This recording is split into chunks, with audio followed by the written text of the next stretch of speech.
Welcome to the Encore Audio Archives YouTube channel. I'm Taper Dave, and this is my channel. I've uploaded hundreds of talks here that I've recorded at meetings in West LA, and I've also recorded conventions starting in 2013. I've got a bunch of those up. And Walt and Mary Murray, the original owners of Encore Audio Archives, started the company in the 80s, and Walt recorded Joe and Charlie's and a bunch of stuff down in Vista, California. My sobriety date is June 20th of 1994. I hope you find something you like, so please like and subscribe to my channel and comment down below. If you want to hear something that I don't have or that you don't see, I'll see that I get it. Anyways, take care and have a great day if you want to.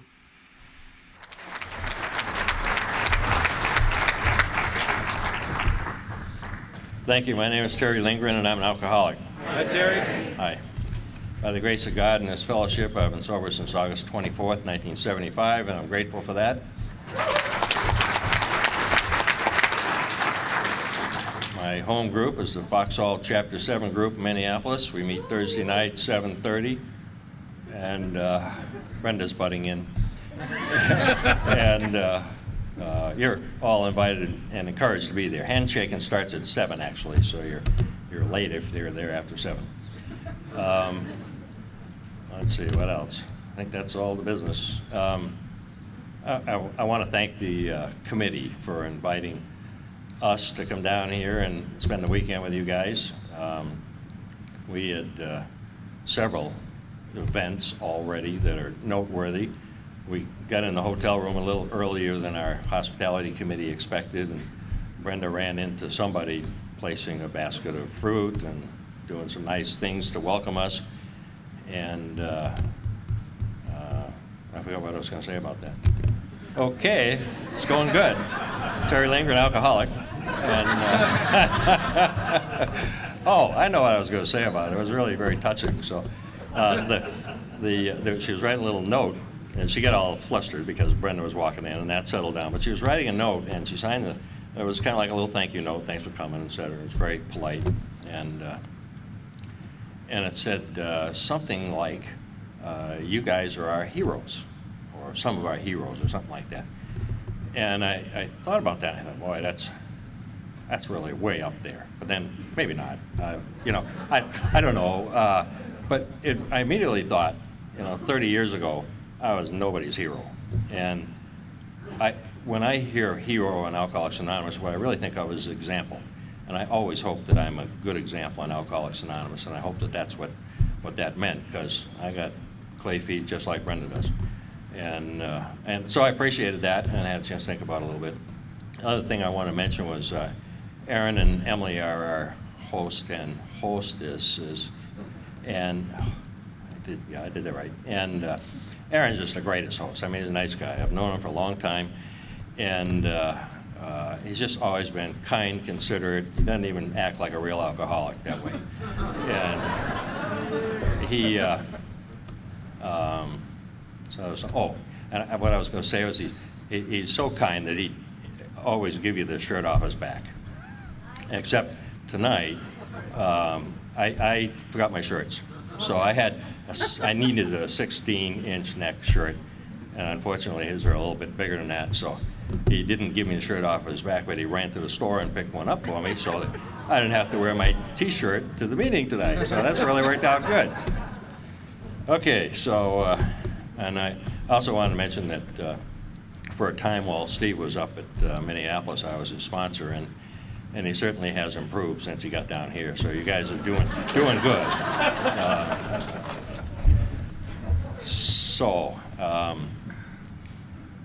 The other thing I would mention is this is like kind of like being at home here. I sobered up in Bellevue, Nebraska, and spent a few years there, moved to Sioux City, and spent, 6 or 7 years there, moved to Minneapolis, and then moved to Madison, and moved back to Minneapolis. So I've been in this region for all my sobriety. And we've had lots and lots of times where many of you have been together with us, and so it's kind of like home, friendly faces and people that I've known over the years, and it's kind of cool. It's just like going to another one of our meetings, except it's a little bit bigger and it's in a really nice hotel, and so it's nice, and I appreciate seeing old friends, and I'm sure this weekend we'll make some new friends. And that's the fellowship of Alcoholics Anonymous. If you're new and you stick with us for a while, you'll make friends that are an unbelievable friendship. When I came to Alcoholics Anonymous, I didn't know what friendship was. I don't think I had any friends left. And I didn't want to be a friend. I didn't know how to be a friend. I was very, very interested in my well-being and trying to fix whatever my problems were and so forth. And Alcoholics Anonymous and the members that I hung out with began to act like friends towards me and began to, kind of teach me how to be a friend. But at the same time, it was almost like incurring an obligation. People were doing nice things for me when I didn't deserve it, and I started feeling like, well, maybe I got to give back a little bit. So the friends that I found in Alcoholics Anonymous are amazingly close friends, and friends that typically will do whatever they can to help you out. And that was not the kinds of friends I had before I came to AA. The friends I had, well, I remember one of them, I was having some trouble with my wife. She was misbehaving, my first wife. And she was misbehaving, and she wouldn't let me sleep at home anymore. So I went to a friend of mine and said, hey, can I bunk out at your place for a little while? And so he said, well, I have to talk to my wife. And so what they talked about was how much rent they're going to charge me and how soon I was going to get out of there, that sort of stuff. So that was one of my closer friends. So I didn't have much going when I came to AA, and it certainly has been a great experience building friendships over the years and getting to know people and so on. I grew up in Massachusetts, and when I was 18 I left there, and I grew up in an alcoholic home. My dad was alcoholic, and back in the mid-90s he died with 34 years of sobriety. So I always knew a lot about alcoholism, a lot about Alcoholics Anonymous. He sobered up the first time when I was 9 years old. My earliest memories of things that were going on were kind of bad experiences. And in hindsight, I'm sure they were around alcohol. I mean, little kid kind of things. I'm sitting in the middle of the room and at a stranger's house. I'm sitting on the carpet, and there's a ruckus going on. And I know that hindsight says Dad was in the middle of it, drunk and doing something stupid. Mom was yelling at him as usual, and I'm sitting there feeling bad as a little kid. And another time we were at they used to like to go to the Swedish American Club and drink there. I guess it was cheap drinks, and same kind of deal. I'm sitting someplace, maybe in the carriage or on the floor or whatever, and there's a ruckus going on, and Mom's mad at Dad about the way he's behaving and so on. So there was a lot of that going on, and they fought a lot, and so there was ruckus. Dad sobered up when I was about 9, and all of a sudden things dramatically changed, and much of that change was that Dad was no longer home. He would work all day, come home, put on a coat and tie, white shirt, coat and tie, really looking sharp, jump in the car and head off to an AA meeting. They went to meetings every night. And for the most part, they'd go with 4 or 5 guys crammed in a car, and they'd go to a neighboring city and put on a meeting, and other guys would come to their meetings and so forth. So that was kind of the beginning of my awareness of AA. In fact, what I understood about it then was that my next door neighbor had one of those AAA stickers on his car. And I said, well, Dad, how come you don't have a AAA sticker on your car? But I was to learn more about it as time went on. I learned something about sponsorship well before I was 12 years old. I knew that there was some strange relationship between Dad and his sponsor was supposed to keep him sober and, do some good things and whatever. And so I had picked up a lot of things, notions about Alcoholics Anonymous. And as I said, he sobered up the first time when I was 9, and he had his last drink around the time when I was 12 or something like that. My mom had gone to the International Convention in California. She was an Al-Anon, pretty active Al-Anon, and she was out there with Bill and Lois Wilson having a big time. And while she was gone, Dad decided that'd be a good time for him to have a few drinks. And I recognized that he was acting strangely and knew that he'd been drinking, so I ran to the corner store and called his sponsor and told on him. He sobered up right after that, never had another drink, so I take full credit for sobering up my dad. But there was a lot to that. I knew that he cared about my dad staying sober. I knew that he cared about our family's well-being, and I knew that he wouldn't just, be disinterested when I made that phone call. So that part of AA had already permeated my life when I was less than 12. And I mentioned that, and that's important. It was important for me, but as my kids grew up, I never realized how much influence Alcoholics Anonymous and the way we behave had influenced my kids. My daughter wrote a paper in high school or junior or senior year that was just an unbelievable paper. It was titled "The Impact That Bill Wilson Has Had on My Life" or something like that. And I didn't even know she knew who Bill Wilson was. But it was phenomenal. She knew more in her early years or high school years about Alcoholics Anonymous than many of us do after a time in Alcoholics Anonymous. So the principles of Alcoholics Anonymous have permeated her life just by hanging around. I've heard speakers say, well, you're not going to get this by osmosis, and actually I think you can. I think if you show up sober, stay sober, sit in these chairs, and participate as best you can get this. At least that happened to me, it happened to my daughter, and so on. So anyway, that was kind of what the early days was like. I had a lot of high ideals back in those days. I was never going to drink. That was an issue, obviously. I was never going to smoke. I don't know why. Everybody else smoked then. And I was never going to cheat on my wife, because it seemed like there were a lot of people doing that, and I wasn't doing any of those things. I think I started smoking when I was, 10.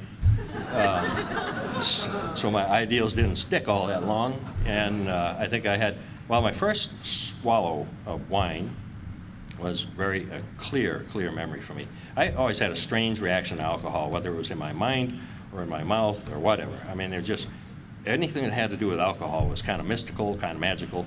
I think with all I knew about alcoholism and Alcoholics Anonymous, there was something down deep in me that said, boy, if all these people are willing to give up their lives, their wives, their jobs, their kids, and their cars, and their money, and their health for alcohol, it's got to be pretty good stuff. And I think that was deep down inside of me, no matter whether I acted that way or not. I was, before I ever took a drink, I would walk on, the guys that I ran around with that started drinking, they would walk the streets drinking beer, and it was probably getting warm and sudsy and whatever, and they'd pop a beer, and I would sniff the suds off the top of the beer. I wasn't going to drink, but I did that. I would walk by a bar room and open the door and take a whiff, and I liked that smell. It's not so good today.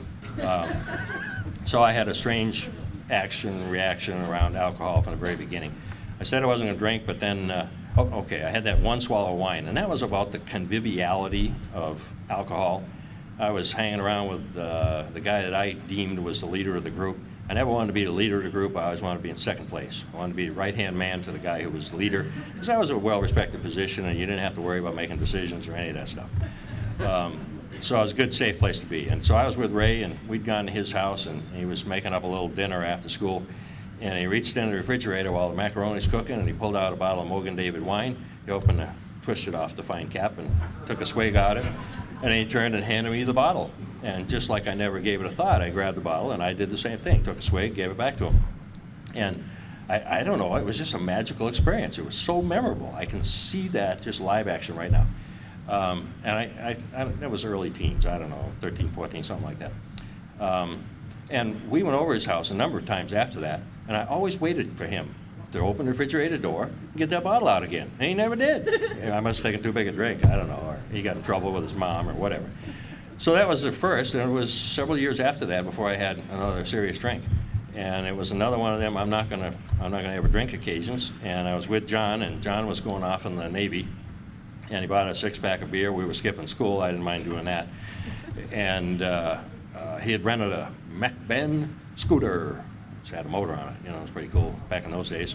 And so the two of us were going to go out bombing around on this thing. We stopped off at this park area, and he's drinking. He says, have some beer. And I said, no, I have some beer. So anyway, I ended up drinking 3 beers, and then I really understood what alcohol was for.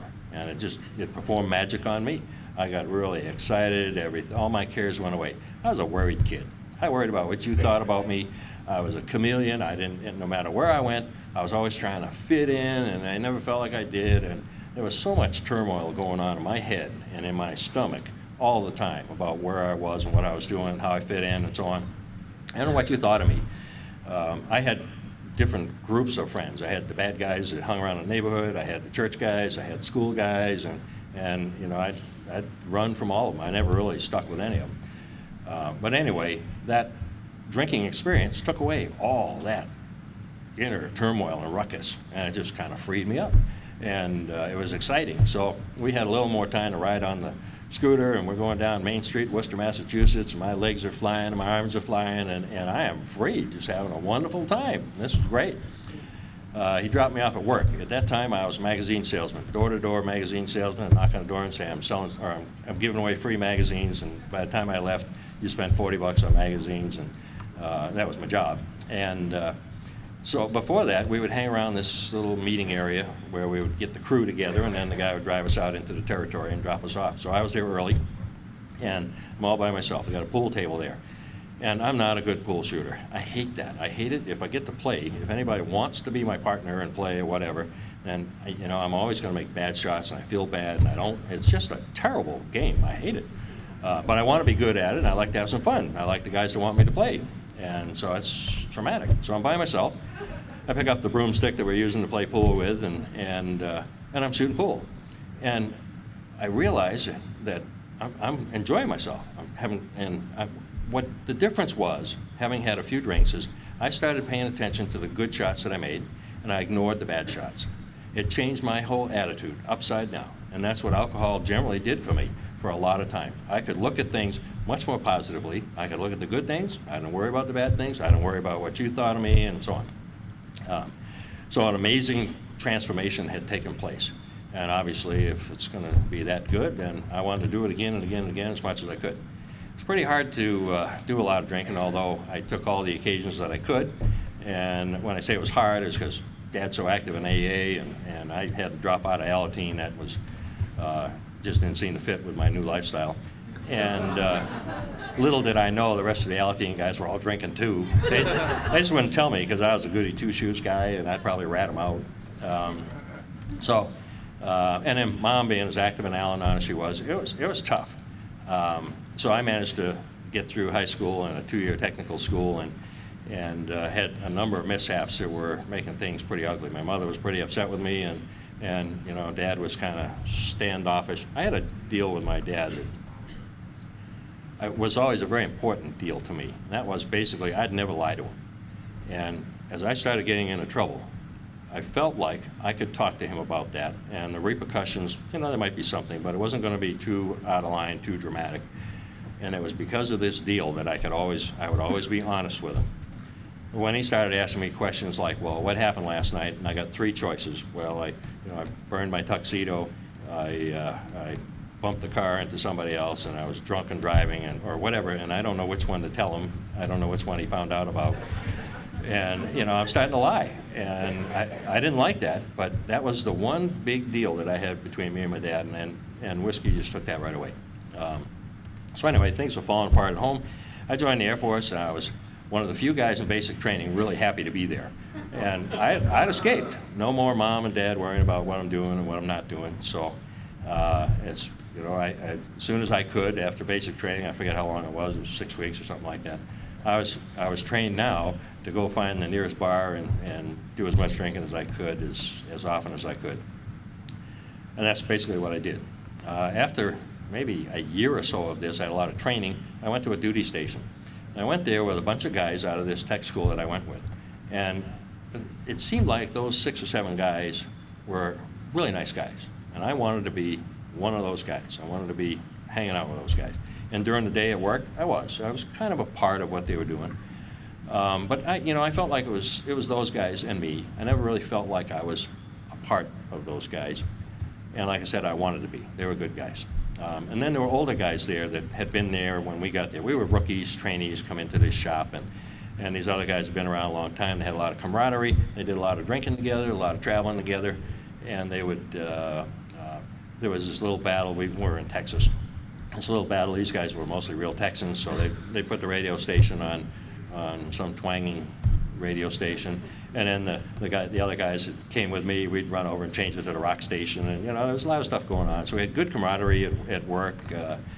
Then after work, I went to the bar, and they went elsewhere. They did other things. Sometimes I could talk 1 or 2 of them into going to the bar with me, and they might stay a couple hours, and then they go do something else. They go to supper maybe. And I didn't go to supper. I might eat a cheeseburger in the bar or not. I just drink a lot of beer, and that had plenty of nourishment in it for me. But I ended up befriending some of these older guys because that's what they did. They went to the bar and they stayed there all night, and that's who I hung out with. And there was always the same thing. There was this pushing and tugging. I wanted to be with those guys because they're cool, they're nice guys, and they're doing things, and they're getting to know San Antonio and doing what young guys ought to do. And all I do is I go to the bar as soon as I get off work, and I stay there until I'm stupid, and then I maybe find my way home and go to work the next day. And so I try to get them involved, and they're just not getting it. One time, they were going out. The evening was this way: they're going to get something to eat, go to a movie, and go to a coffee house. None of those events included drinking for them. And I was crazy enough to say, yeah, I'd like to go with you, because I wanted to go with them. And so we went out to eat, and that was all right. And we went to the movie, that was all right.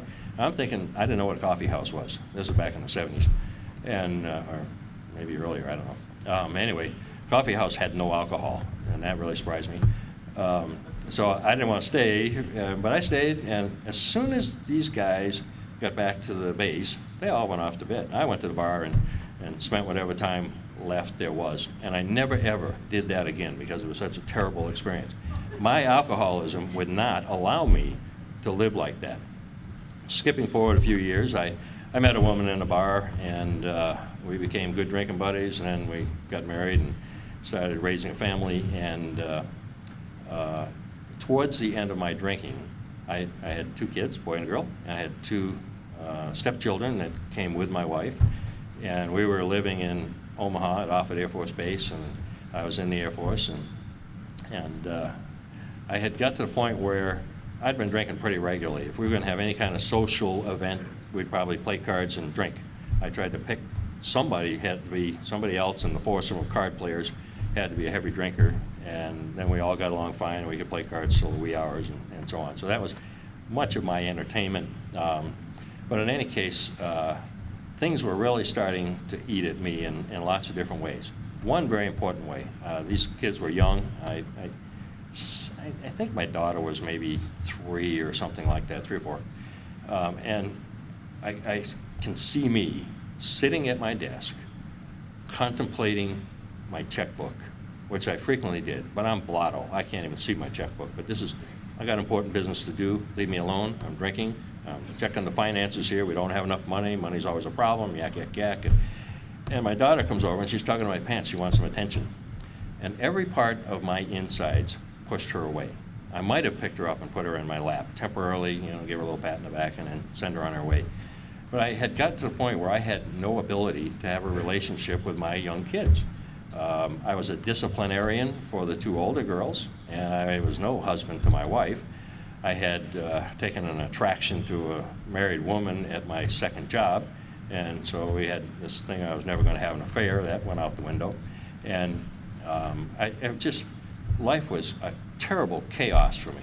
And I could not in any way blame that on alcohol. I never did blame that on alcohol. I think that had to do with what I knew about alcoholism, what I knew about Alcoholics Anonymous. And if I ever considered that I was alcoholic, I knew the answer. I knew the answer was stop drinking, go to AA, put on a coat and tie every night, go to an AA meeting. And I didn't want to do it. I was not even going to consider that might be my problem. I did think there may be a mental health issue, and I was pursuing that to some degree. I was reading some I'm okay, you're okay books. And why am I afraid to tell you who I am? Because my M is not so good. So I had really everything around me was falling apart. My job was still okay, but my first wife was starting to meddle in that. She had called the colonel up and said, he's misbehaving at home, and they have an interest in that. They don't, sometimes they meddle in your business. It was not becoming of an officer to be having troubles at home. So I came home one day, and the colonel was sitting in my living room talking to my future ex-wife, and that was not a good experience. So things were falling apart. I was having trouble holding it together. I had separated basically from my dad and his new wife, and all my family's ties were cut. But the thing that was bothering me most was that I felt there was so much hopelessness in my life, and it was not the drinking stuff. And I was kind of blaming it on my wife. If I get rid of her and have the other her, but she first had to get rid of her husband, and it's a little complicated, but if we could work all that out, my life might get happy again. But then what about the kids? And I don't know. I mean, it just went on and on. And the only time I was relieved of that was when I was blistered, and otherwise I was sober enough to think about it, and I wasn't happy about it. So alcohol allowed me to just defer that, but it kept getting worse and closer. So one thing led to another, and I decided that I was going to get divorced. But first, I wanted to make sure that was the right thing to do, because we were fighting all the time. I had a lot of L-shaped tears in my shirts. And, okay, so nobody knows what that is. That's when you go out the door, and she grabs you by the collar and yanks you back. It rips your shirt right here. I had a lot of those, and so I didn't like fighting because she always won. And so anyway, things were getting progressively worse. I decided I was going to get divorced. I went to see a lawyer, and the lawyer, this is in Nebraska back in the, 70s, mid-70s, and at that time it was a no-fault divorce state, and the requirement was that you demonstrate that you had tried to reconcile your differences. And I couldn't think of any way that we'd done that, so I had to go see his counselor, and the lawyer referred me to the counselor, and the first thing the counselor starts doing is reading me these 20 questions out of this goofy pamphlet about my drinking. And I said, no, you don't understand. I'm not here for that. I'm here because I have a problem with my wife, and I'd like to get divorced. And it was the strangest thing. I have no idea how this happened, but he had some awareness of alcoholism, and he referred me to a counselor who wasn't, it was a brand new counselor, and he had no awareness of alcoholism. And so I kind of got away for the time being. So I spent a little time with this counselor who was kind of a rookie, and we did a lot of really, I guess you'd call them psychological experimentations or whatever, I don't know. We did a lot of shrinky talking, never really got to the problem, and I never tell him about my drinking. Occasionally that come up, I'd say, yeah, I drink a little bit, but whatever. He said, well, I said it was not an issue. He said, okay, it's not an issue. So that's what we did. Now, I went to this guy. I had no money back then. I was working 2 jobs, and it was awful. So this was a deal there at Hennepin County. You could pay what you could pay, and I could pay $3 a visit. So I was getting $3 worth of counseling once a week, an hour's worth, and I would learn from him, and then I'd go counsel me for the rest of the week. And you can't fix a broken tool with a broken tool, and that's what I was working on. As I mentioned, I read a couple of those really cool books. I was absolutely convinced I had a mental problem, and if I could just get a grip on what that was, then life would be okay, and I could make proper decisions and get through the rest of my life. After a period of time there, I had something came up at home, and I decided that I thought my dad had stayed with my mother until all of my siblings were old enough to fend for themselves, and then he was out the door and got a new wife. And I was faced with this decision: should I go out the door and they're not grown up, or should I hang around in this ugly marriage and wait until they're older? So do I stay in the marriage for the sake of the kids or not, was kind of it. And I was really leaning towards the idea that hanging around with a bad marriage is worse on the kids than to be separated. Anyway, so I decided I'm going to go home and talk to Dad about this. And I don't know if we ever talked about that, but somehow the drinking thing got into it. So I didn't drink while I was home, and I was there for, 10 days or something like that. And Dad was very active in Alcoholics Anonymous. He had been the secretary of the Wednesday night Auburn AA group for, I think, most of his life. They didn't rotate much back in those days. He had a little card index at home with all the members' names and numbers on it, and he'd keep that up to date, and he'd call them up and ask them to do stuff. And so he basically ran that meeting. And on the East Coast, I think they still do this, but back then they raffled off a big book every night. And typically it'd end up in the hands of a newcomer, one way or another. But so everybody customarily bought 3 tickets. They cost a quarter. The real gamblers would buy 12 of them for $1 or whatever and try to win. And ordinarily, I knew that I would buy those tickets. I always did as an Alateen and whatever, so I would have done that. But I was so busy talking to old friends, guys that I saw sober up in my house, Dad's Pigeons, and guys that I knew and so on. I was having a great time. This was a social event here.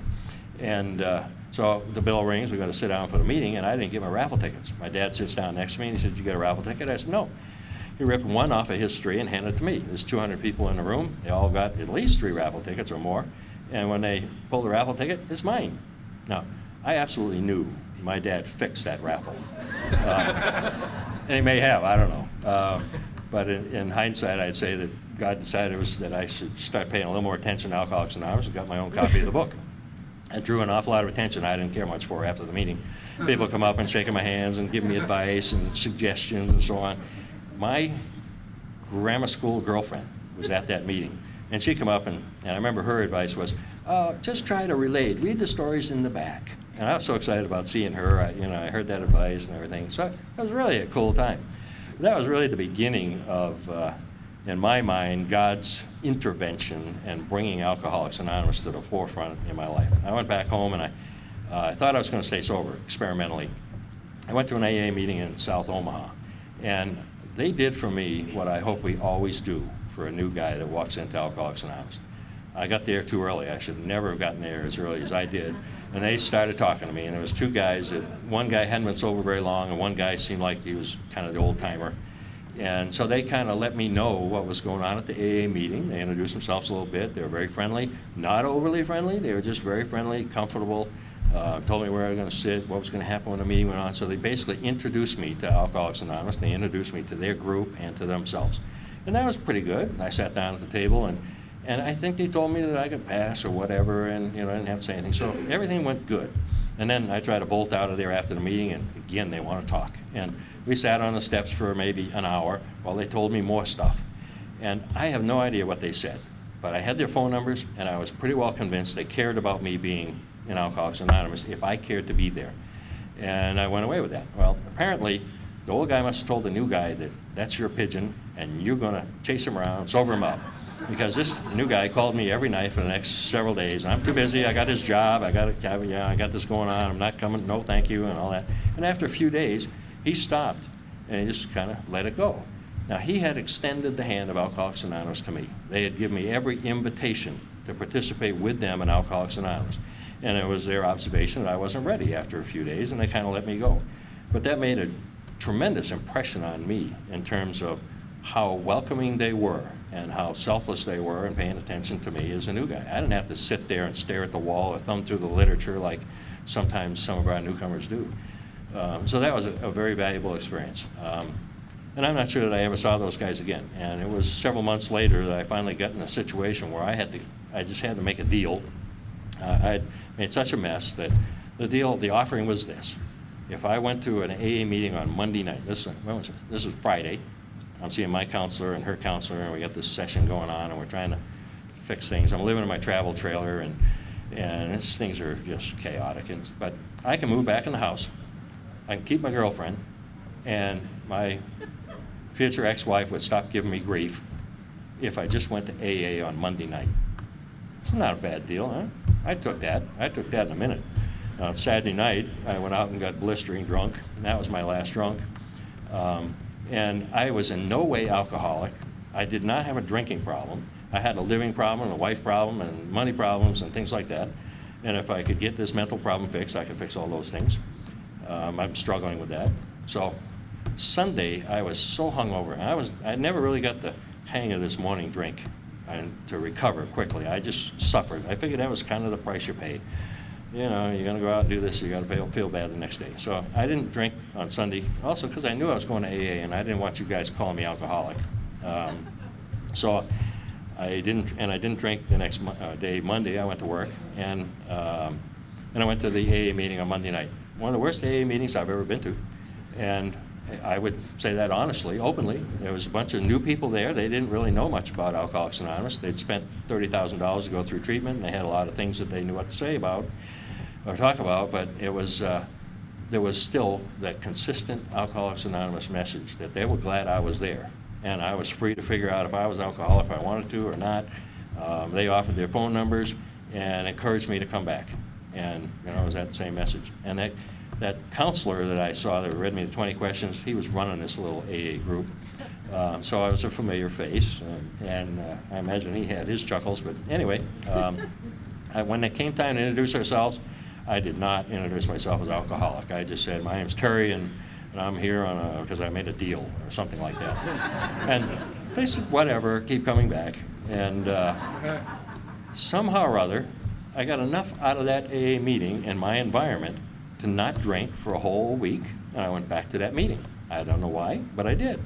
And I've never had another drink since. So I went, for the wrong reasons. I went to the worst AA meeting I could ever imagine, and I ended up getting and staying sober. So, what can you say about that? Alcoholics Anonymous has got some real magic in it, no matter what shape or form it's in. Now, I kind of like things to run a little better than that in my AA meeting, and I hope that I can contribute to that. But in any case, I got the message of Alcoholics Anonymous enough to come back. Now, for the first several weeks, I stayed sober for lots of different reasons.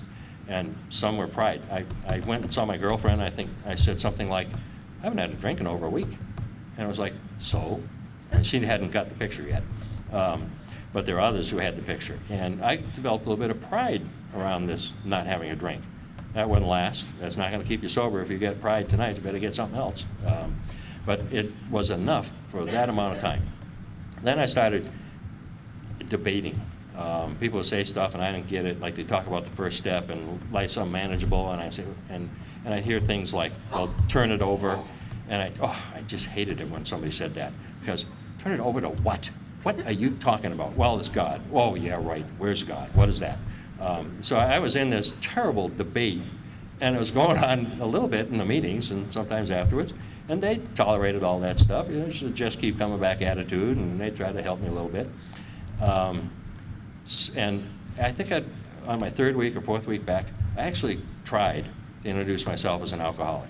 And I said, my name is Terry, and I'm a couldn't get it out.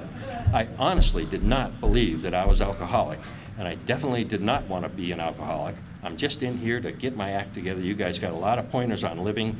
The book's got some good pointers in there about living good. If I can just fix this mental problem, I'm out of here. And somehow or other, I just kept coming back. And one night I whined a little bit to Nobe. I said, this isn't working for me. And Nobe says in his cocky way, well, you're just not working it. Oh boy, I stayed sober on resentment then for a couple of weeks. And so, kind of going through a few terrible reasons for staying sober. And the message in my mind is, I don't care how or why you're staying sober. If you can go to AA and stay sober, you have the opportunity to find the greatest thing in your life. And that's what happened to me. Not quickly, slowly. They kept saying, you got to go to more meetings. I said, I can't. I got this full-time job, I got a part-time job, I got a wife, I got a girlfriend, and I got all this stuff. And they would say, well, how about Sunday morning? And this one guy, I love breakfast, and I'm out of the house again. And so he said, we'll go to this AA meeting, or you go to church with me on Sunday. And after that, we'll go over to this AA meeting, and they have breakfast over there. And I said, that sounded pretty good. I didn't like the church thing too much, but the breakfast thing sounded good.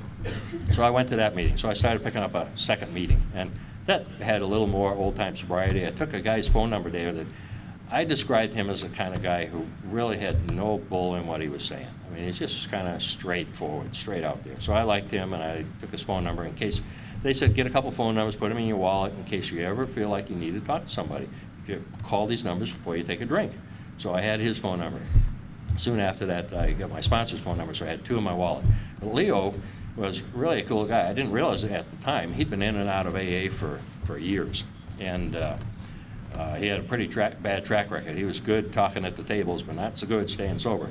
When maybe that's why I identified with him, I don't know. But anyway, I was attracted to him. I had his phone number. Soon after that, Peggy and Dick had started coming to this goofy Monday night meeting that I was going to, and they brought rational AA with them, and they started talking about steps and the solution of Alcoholics Anonymous. And I remember saying to Peggy one night, I could see her. She's sitting across the room. She got a denim shirt on with a little painter's palette up here. And she's just cute as can be. And I said to her, I don't understand you professional AAs. And that was because she was talking about all these AA things that we do. And the others were talking about how we feel and what we're going to fix and things like that. So she was in a different class of AA in my mind. And I think she probably went home and told Dick this little story. And Dick came the next week. He'd never been here before. And Dick began to sponsor me. And I say that because he showed some interest. He paid attention to what I said. He talked to me before the meeting. He talked to me after the meeting. He started answering questions I wasn't even asking. And we never really talked about whether he was my sponsor or not. I never wanted a sponsor. I'm not ready for any of this stuff. But I did take his phone number because he seemed to have a conviction about him, about Alcoholics Anonymous being able to save us, to really change our lives, and bring about the hope that I'd been looking for and hadn't been able to find. So that looked like a good phone number. I usually felt good after going to a meeting. And I was living in this lonely little apartment right now, and I had my golf clubs, a picnic table, and a mattress out of the travel trailer in there, so I wasn't furnished very well. And I walked into that apartment all lonely and upset one night. And like I said, I usually felt better. I would go in and go to bed and whatever, but I just had this sinking feeling in my stomach. It was like, oh my God, I can't do this. What's going on? This is horrible. And all of a sudden, I started thinking that my body, by this time, I wanted to stay sober. I didn't know if I was alcoholic or not or whatever, but I wanted to stay sober. And I started imagining that my body was going to carry me out the door and go drink. And the vision I had was I was a horse with blinders on, and I was just going to the bar. And I would not be able to stop me from doing that. And so I had these two phone numbers in my wallet. They had said, call, if you feel like you're going to take a drink. So military guy, I followed the instructions. And so I called Leo. And I talked to Leo probably for an hour. He was clearly watching TV when I called. I messed up his TV program, I could tell that. He wasn't all that enthusiastic about talking to me, but he did. He spent, maybe an hour with me, and he gave me a little taste of what that, connection is about. So he did what he was supposed to do. He just, he might have been having a drink at the time, I don't know. But in any case, he was helpful to me. And after I got off the phone, I did a typical alcoholic thing. I said, one's good, two's better. And I called Dick. Dick and I spent maybe an hour on the telephone. And Dick, on the other hand, was very enthusiastic about talking with me. And I have no idea what we talked about. But when I got off the phone, I had gone from a condition that I would describe as despair to one of elation. And that elation was the hope of Alcoholics Anonymous about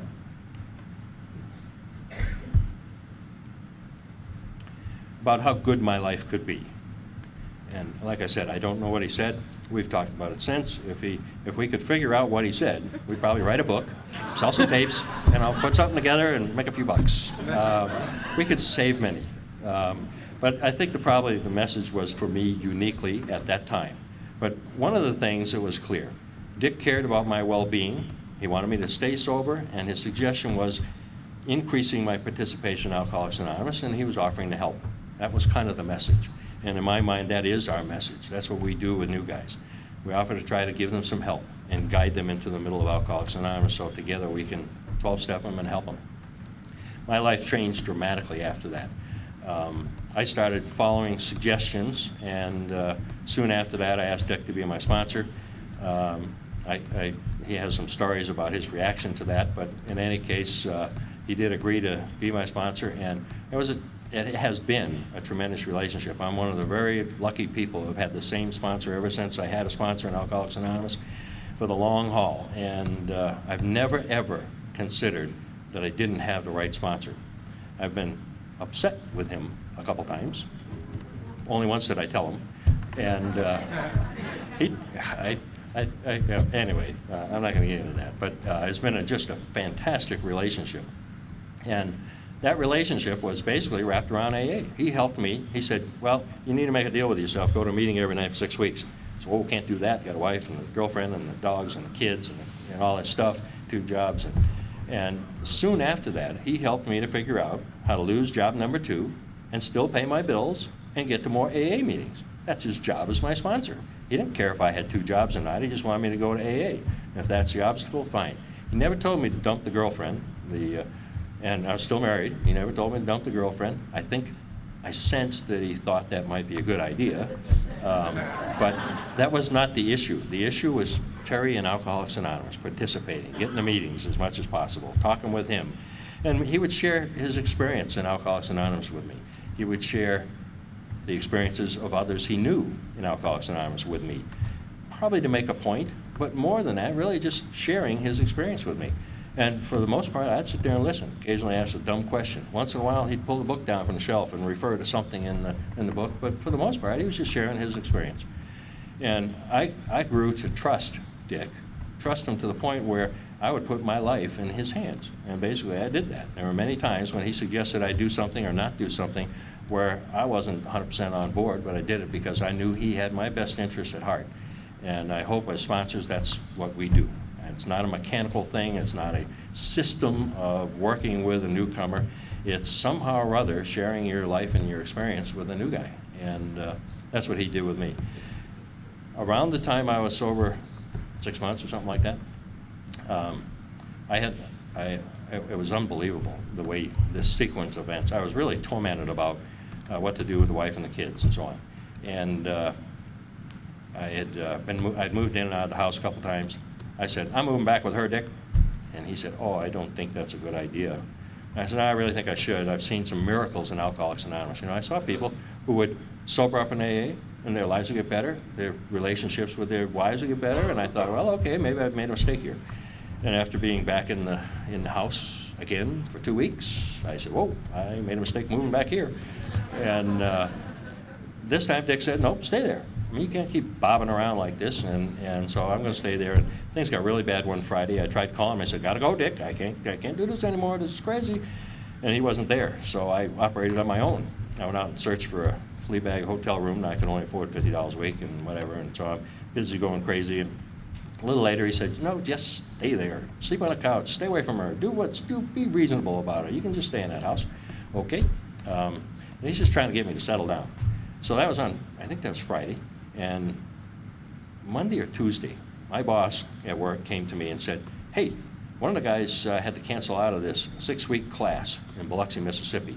Would you be interested in going to that class? Could you make that? I said, whoa, yes, I could. And what was really cool about that is nobody had ever asked me to travel any place. And I don't think he had any new set of confidence in me. He didn't know about my drinking problem and all this other goofy stuff going on. He just knew he needed somebody to go to Biloxi, Mississippi for 6 weeks. I called Dick up and I said, what do you think of that? He said, I think you should go. And so I think it was like 2 days later, I'm going. And in my mind, God said, okay, I'm going to give him a break, get him out of this chaos, turmoil, go down there. Now, Dick prepared me for that. I'm 6 months sober, almost 6 months. He took the directory out, which, by the way, there's been some ruckus about should we have a directory or not. I think we should, because of things like this. He took this directory out and he searched through it, and he looked up the groups that had contributed the most money. He looked up the groups that had the largest population, and he described those groups as being pretty active groups. And there was a name there and a phone number. And he said, when you get here, I want you to take this guy. He never talked to this guy. I want you to take this guy, call him up as soon as you get there. That's Sunday afternoon. I want you to call this guy and tell him what you need, or not what you are, or whatever. Anyway, explain that I need help. So that's what I did. I went down there and I called Henry. And Henry said, I'm old and I don't get around much anymore. So you say, well, that book's no good. You throw that book away. No, Henry said, but you might call Helen. Helen's a real active person around here and she's got a lot going on. Call her. So I called Helen, and Helen led me right into the middle of Alcoholics Anonymous in Biloxi, Mississippi for the next 6 weeks. I had the greatest time of my life. It was so exciting. I met with people before the meetings, after the meetings. You sit at coffee and do this stuff. And Dick had told me, while you're down there, by the way, I want you to do your fourth step. I had no time to do this fourth step. I was out so late every night. I got to do my schoolwork and whatever. I'm having a great time. They were so excited about my enthusiasm for Alcoholics Anonymous, they asked me to give a talk at I think it was a Wednesday night meeting. It was supposed to be an hour, 50-minute talk. And so Helen, sitting in the front row, she's got a little tape recorder. I'm petrified. I have never done this. I don't know why I'm doing this. I'm just scared to death. I do not want to be doing this. She's got this little tape recorder in the front row, and it's one of them tapes that 30 minutes you got to flip it over. So I'm talking away. I don't know what I'm saying, and probably still whining about being scared. And all of a sudden that tape clicks. And when the tape clicked, my brain just shut off. I was absolutely done. And I stood there for a minute and I said, oh, I got nothing. So it was the most humiliating experience of my life. So I'm definitely not a circuit speaker, you'll know that. And it was because of that goofy tape. Anyway, the hum of self-awareness was alive and well that night. And so we ended the meeting early, and a lot of people were pretty happy about that. So, but what was horrifying is the next day some idiot asked me to talk at the Saturday night meeting. And I said, no way, I can't do that. Did you see what just happened here? I can't even talk for half. Well, whatever. Helen said to me somewhere in the course of the next couple of days, you got to do this thing because there's going to be a Navy guy there for his first AA meeting. I was in the Air Force. There's a Navy guy going to be there for his first AA meeting, and he really needs to hear your story. And mind you, we've had a lot of coffee conversations, and I am an enthusiastic AA member. I just can't talk in front of a group. And anyway, all of a sudden I got a new purpose. I'm thinking, oh my God, I got to do something to help this guy. And that's really the good news of Alcoholics Anonymous. We're able to do things for others that we can never do for ourselves. That Saturday afternoon was just a bizarre experience. I'm in my hotel room, and this is when God came and actually talked to me directly, first time and last time.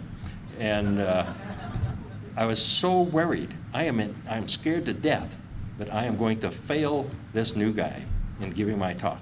So I'm not worried about what you think about me. I'm worried about not doing the right kind of job for a new alcoholic who needs to get to Alcoholics Anonymous.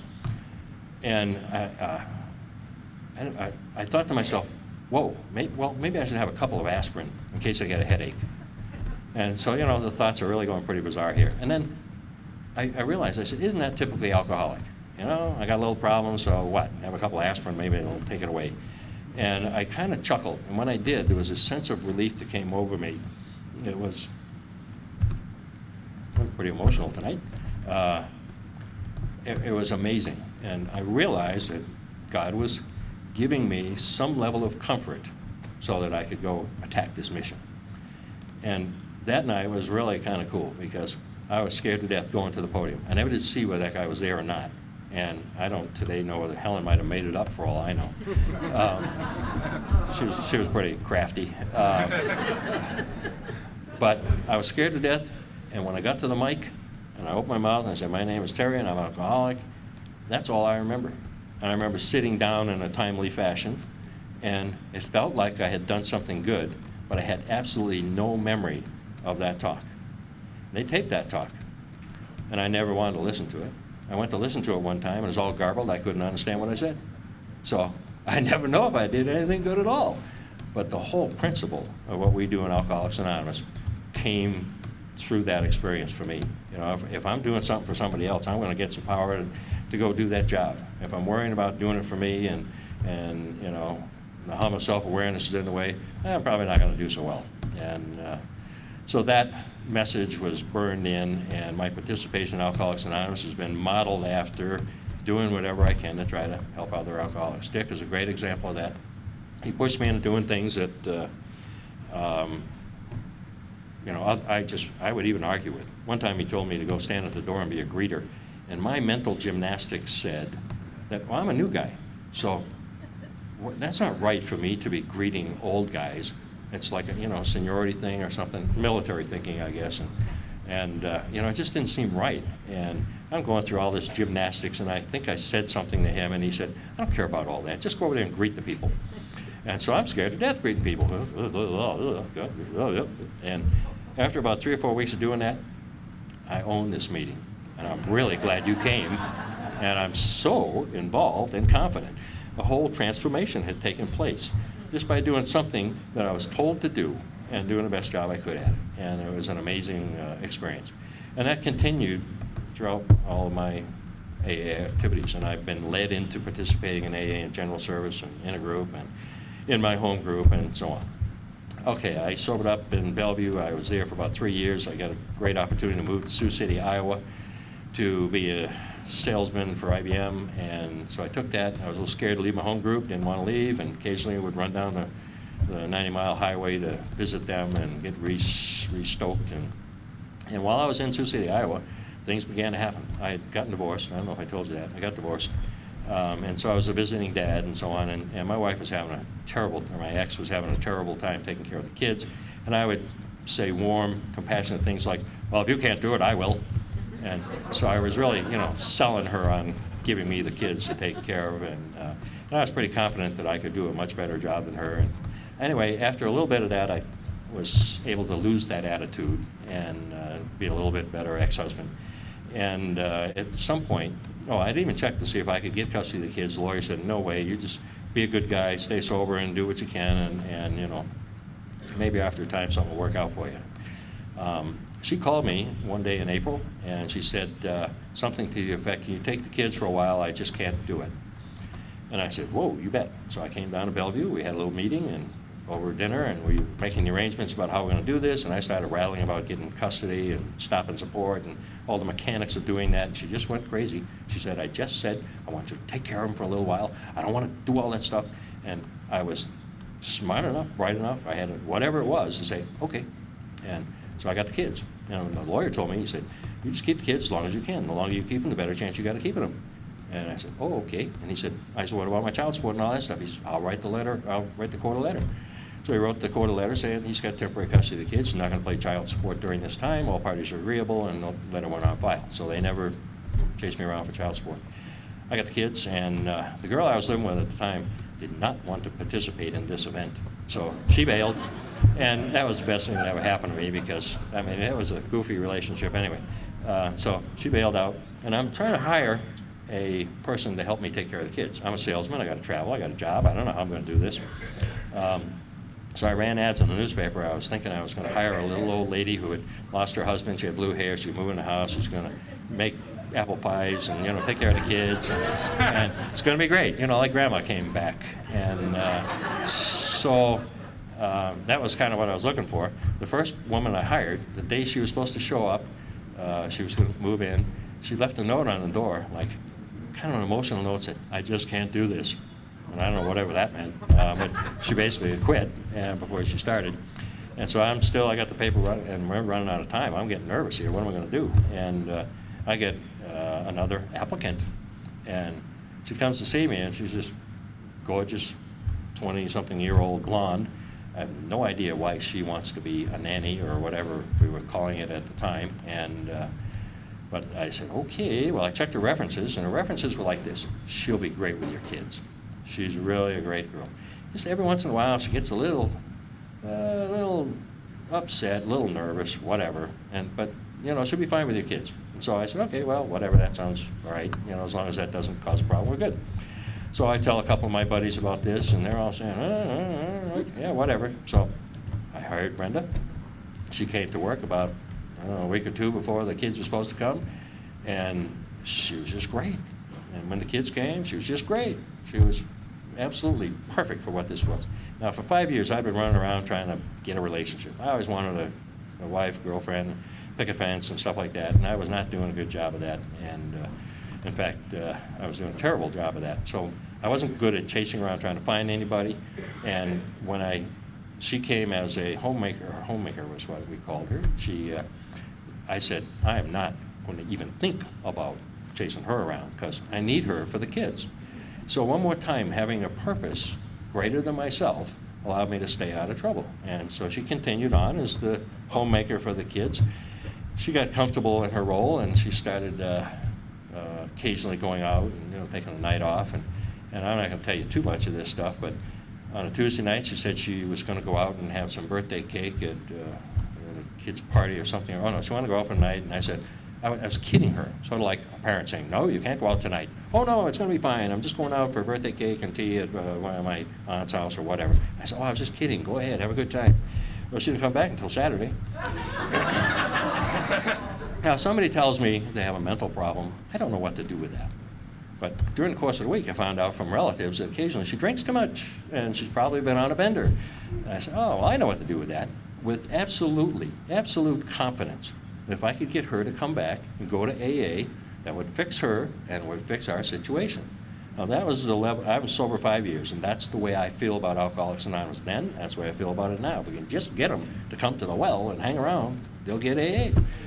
So she agreed to come back. She called and she figured she was going to come pick up her stuff and whatever. And I said, no, you still got a job. You can come back here as long as you go to, I know what your problem is, and I'll help you with that or something. I don't know, whatever. So I fixed her up with the most solid woman I knew in Sioux City, Iowa, and she's been sober ever since. So not long after that, there was guys chasing her around in AA and stuff, and it started making me nervous, and I started getting more interested. We went to the Cornhusker Roundup and bunked together that time, and after that, we slept in beds and all that. But that's when it started my intentions started changing. Soon after that, we decided to get married, and we've been married ever since. And by the benefit of sponsorship, we haven't killed each other. We've loved each other for all of that time, and we're still together and have an enjoyable life. She's active in Alcoholics Anonymous, and I'm active in Alcoholics Anonymous. What's really nice about that, there's never a question when it comes up to, I got to go spend some time with a pigeon. I got to go on a 12-step call. The phone's got to be answered at dark early, and sometimes there's some screeching, but for the most part, we understand that stuff. So that's a great asset for somebody in Alcoholics Anonymous who wants to and needs to continue to participate. So we've lived a great life together as a result of being in Alcoholics Anonymous. We moved to Minneapolis after we'd been married a few years. It was about 7 years, and that was an exciting time. I ran one more time. Dick did exactly what I needed. He pointed me to Chuck Rice, Chuck was always been a very active guy in Alcoholics Anonymous in Minneapolis. He said, go find him, and wherever he's going to meetings, go there, which I did. And he was involved in service. He was involved in everything that was going on in Alcoholics Anonymous. And so I just followed Chuck around and got involved the same way. I had a great time. I was only there temporarily. I was supposed to stay there for a year or two and then go someplace else for an assignment with IBM. And the going away party that we had when we were going to Madison, Wisconsin, I absolutely did not want to leave. It was the most, I was just bound to Alcoholics Anonymous and the friends that I had there. But I had to leave, left, and I was not happy with what I had found or not found in Madison, Wisconsin, so I was struggling with my involvement in AA. Brenda was too, some other things happened, and eventually got to the point I said, you know what, there was a guy I knew in Minneapolis, and I said, if you can get me back to Minneapolis, I'm yours. And he did within a couple months, so we've been in Minneapolis ever since then. Kids grew up in pretty much in Minneapolis schools. I want to just touch on a little bit of what's happened with those kids because it's pretty interesting. It has an awful lot to do with what we do in Alcoholics Anonymous. My daughter Tracy seemed to think that maybe she had contracted alcoholism while she was off at college because she was drinking too much. And she actually called in a group, and somehow out of this discussion that led to somebody saying, well, why don't you just do what it says in the big book, go out and try to do some controlled drinking. Have 2 drinks a night and see how that goes. And she did fine.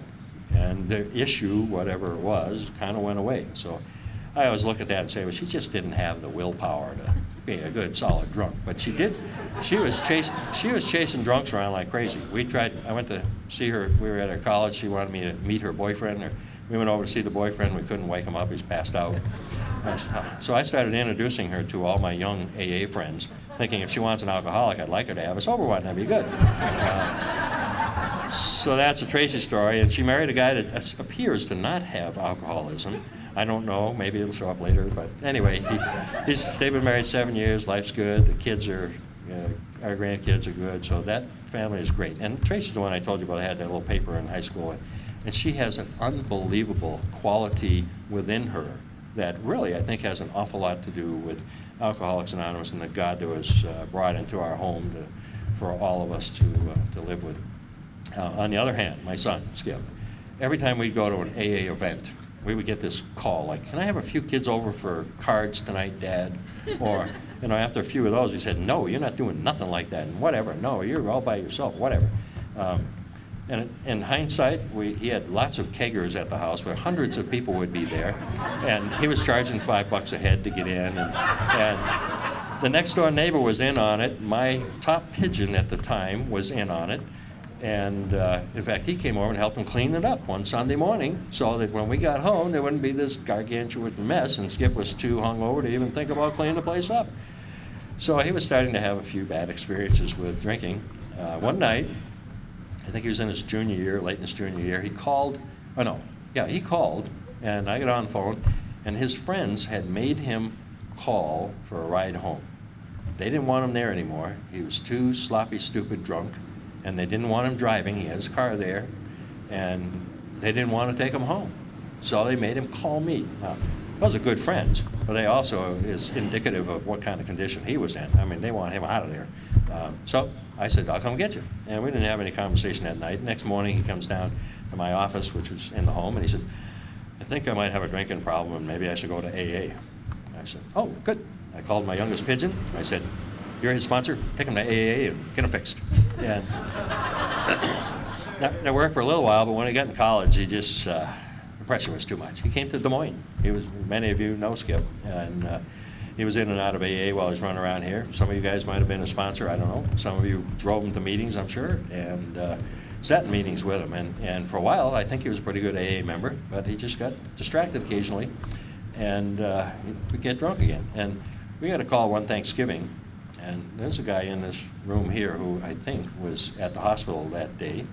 And the call was basically that Skip had tried to slash his wrist and didn't end at all. They ended up sending him to the hospital, and so for him to be released from the hospital, he had to have his parents come get him and so on. This was Thanksgiving Eve. He no longer came home on Thanksgiving because he had to drink, and you can't go see Dad when you got a drink. You can't go spend time with family when you got a drink. I knew that. So we went down to see him, and we went over to a friend's house. I don't remember why, but we're sitting on the couch at a friend's house, and I said, Skip, is there anybody from AA that you want to talk to? And he said, yeah, I'd like to talk to Dick Martin. And he knew Dick growing up, and he had seen Dick over the years, and Dick had been friendly with him. And my notion is that nobody asked Dick Martin to sponsor them unless they really want to stay sober. I mean, you know that you're getting into an active program of participation if you ask Dick to be a sponsor. And I couldn't have been more excited. We got him hooked up with Dick. Dick became a sponsor and basically gave him a path to get out of this mess he was in. And he was in a bad mess with the college, with the Army, with his life, and with his parents, and all of that. But it was such a wonderful thing to be able to turn my son over to Dick Martin and not have to worry about his well-being, because I knew that Dick was objective enough to be able to do better for him than I ever could have. He could better design his plan of recovery and getting him squared away in life, and things worked out great. He graduated from college, he skipped the Army thing and went to work for us, and he's been sober now a dozen years, and he's busy, wife, making babies. The wife is a Alcoholics Anonymous member of 7 years, and they have a great household, and so we have a wonderful AA story in our family, and we pretty much share that, and we share a lot of other things, and particularly around our grandkids these days. So our home group is a very active, large group of Alcoholics Anonymous. I love it that way. It's exciting for me to show up there on Thursday nights. I always go early if I can, and I always stay late. I like to be last one out, just like when we were at the bars. And I sponsor a lot of guys. My top pigeon is right here, right now, because he rode down with us. And he's the only one who would come. So we have a great life revolving pretty much around Alcoholics Anonymous. And we've had a lot of social fun in Alcoholics Anonymous. We've had a lot of meaningful experiences with helping drunks get and stay sober. And we're a vital part of all that goes on in Alcoholics Anonymous in Minneapolis. So I'm very grateful to have the opportunity to share that, because it always gets me really excited and maybe even a little more enthusiastic about going to do the next right thing. So thank you again for the invitation to be here. Thanks. I think we got a great talk going on here. Thanks for watching the channel. Taper Dave here. Just curious, do you think this is better than Zoom? Okay, this is how I prepare my drone for launching. I like to do it inside the cab of my truck so I'm not standing outside in the weather. To install the joysticks for control, up and down, right and left, powered on. I have an Android phone that I use to connect it to the drone with. And it's actually controlled through the iPhone, through an app. Oops, wrong way. It's actually controlled through the iPhone, or through this Android phone, through the app. It's actually controlled through the Android phone, through an app, and you connect it through this short connection right here.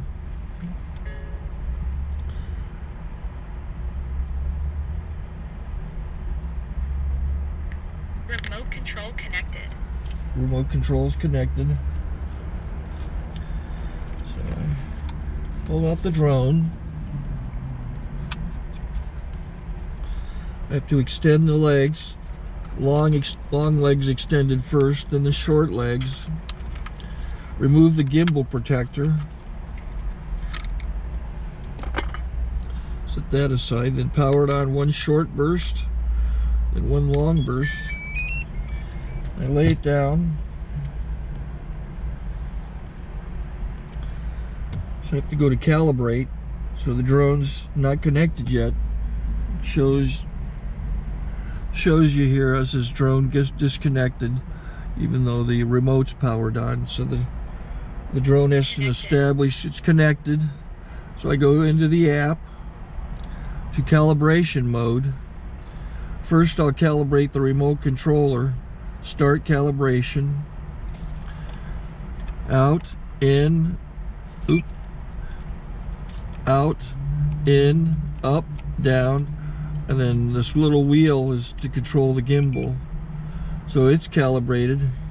Go to gimbal calibration, start calibration, and then it calibrates the gimbal. I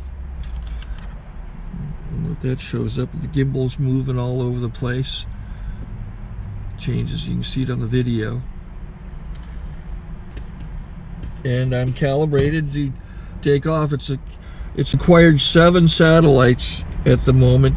There are 26 satellites up in the sky, which it has to acquire before you can take off. So it's connected. It's got enough satellites. This is white. I can go to press this little arrow button, swipe right to take off, and it would start the motors if I slid this to the right. But I'll wait till I get outside. Don't want to do it inside.